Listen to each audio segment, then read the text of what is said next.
Hey guys, welcome to the arcade. Thanks very much for joining me. And at the end of last year, I did say that I was going to do an updated tour of the arcade space because we reached 300 subscribers to the channel. So since then, we've actually jumped up again. We're like 330 almost, I think, at this stage, which is fantastic considering that we made it to, what was it, 200, I need to check that. So yeah, it was 200 last February, and now we're up to almost 330. That's fantastic. For me, for such a small channel, I'm really grateful to everyone who has watched, liked, subscribed, all the rest of it. It's been absolutely fantastic to see the channel grow like that.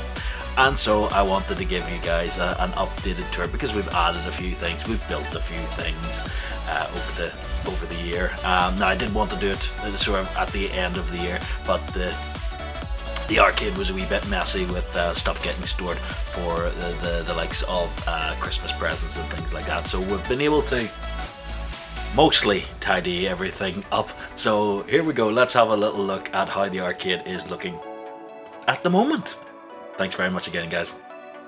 So we'll start over at this side of the arcade. This is the side that would have been the earliest developed. So you've got our Turtles machine, we've got Mortal Kombat 2, and we have the Pac-Man / Namco Legacy machine. The three of them haven't had much work done to them at all in the last year. They've just been chugging away. Very faithful machines. Did a wee bit of a video on the Turtles cabinet.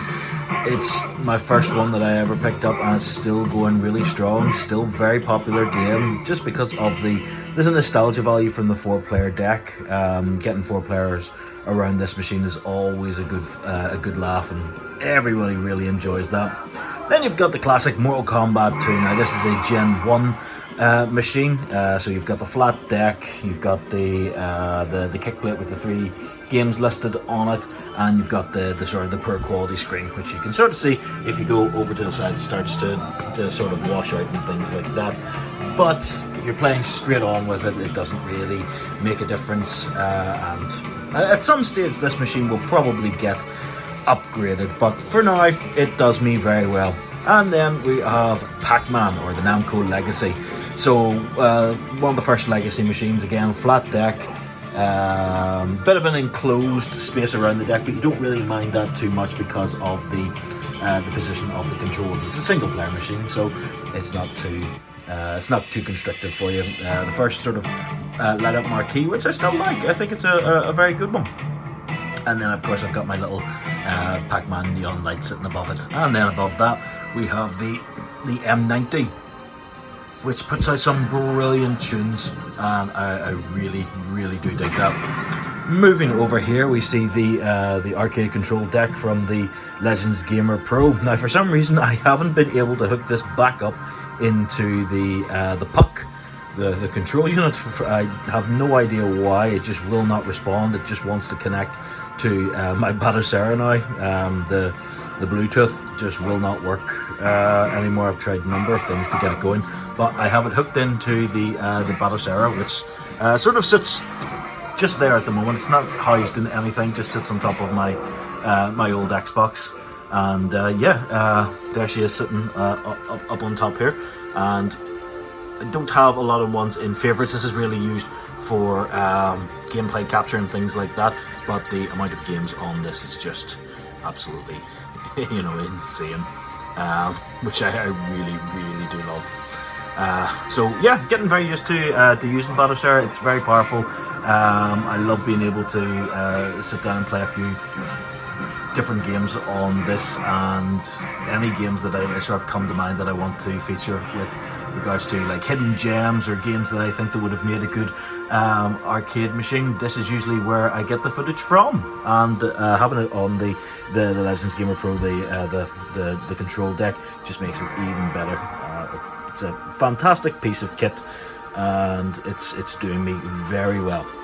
Moving on, we've got the DIY build. So this is one that we built sort of early last year, early-ish I guess. Built it from MDF sort of flat pack. I did mismeasure my screen, which is why we have this big sort of gap in here, but I do intend to get a bezel around that and sort of finish it up. The artwork is still to be done on this, so I guess it's a wee bit of a work in progress.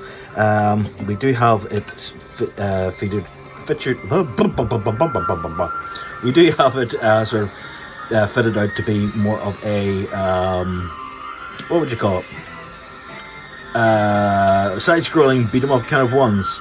So those are the ones that I did have added in here. I also used this as the proof of concept, I guess, for the driving cabinet. So that's why you can see a bunch of driving games in there. The deck itself is really good. I am impressed. The buttons are definitely better than the quality of the buttons that you would get on the arcade 1-ups. Maybe not as good as the ones that are on the Legends Gamer Pro, but it's still very, very good.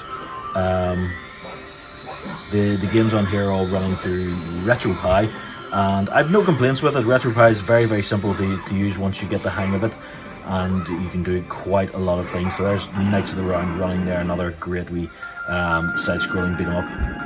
So absolutely fantastic.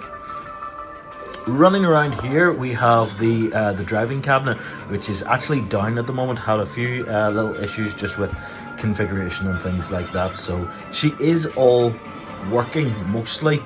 And while I was doing the some filming, I realized that I never actually completed a video showing you how it all went. So it gives me a bit of a G up to sort of finish the project, as it were, get it completed, get the configuration done, and sort of show you what it can do, get some gameplay on there, maybe get a wee live stream of that happening as well. As we come around here, we get to the two pickups that we made at the end of the year here. So we'll start with the Star Wars pinball machine, which has just been a fantastic piece of kit. I'm really, really loving it. I have soft modded it, so it has the 30 games from the 3 different arcade 1-up packs on there. So it's giving me, it's giving me a lot of replayability, and I really, really I'm digging it. I didn't think I would get as much enjoyment out of the Star Wars pinball table as I have. I'm really, really glad I've picked this up. And then over to here, we have Marvel vs. Capcom 2. Still no online for that, which is really, really disappointing. However, the machine itself is fantastic. I've gotten over my dislike of the artwork on the control deck. It's just, I guess I've just come to terms with it and just living with it now. The gameplay on the machine is fantastic. I'm not a hardcore player, so I don't really notice any slowdown or glitching.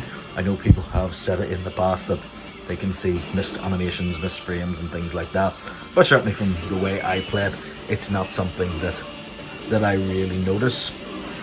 And then over there would have been the space that I was keeping for the Star Wars cabinet. However, that is just completely outside of my budget. There's no chance of me getting that at this stage. 700 is just far too much for it, so it will have to, it'll have to sit.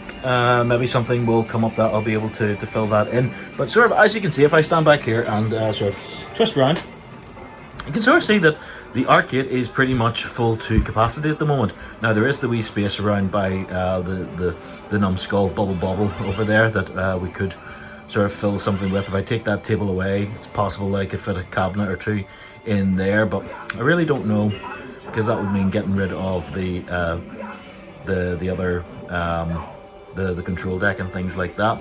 So really we are at capacity.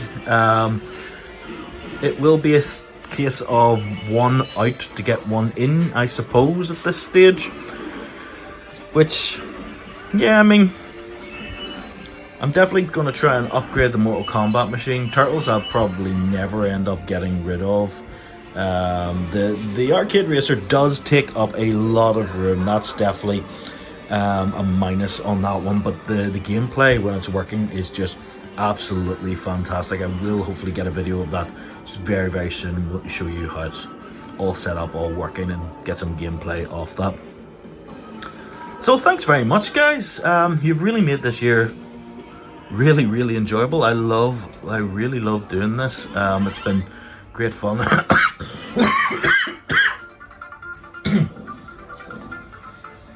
I'll edit that bit. Seeing the channel grow so much in just a year has been really cool. I absolutely love making these videos. I love interacting with you on the live chats and the streams that we have going. And yeah, I'm hoping to do a lot more in the future. But thanks very much for joining me on this little tour. And yeah, as things grow in the arcade, I will certainly be here to sort of put information out as best I can.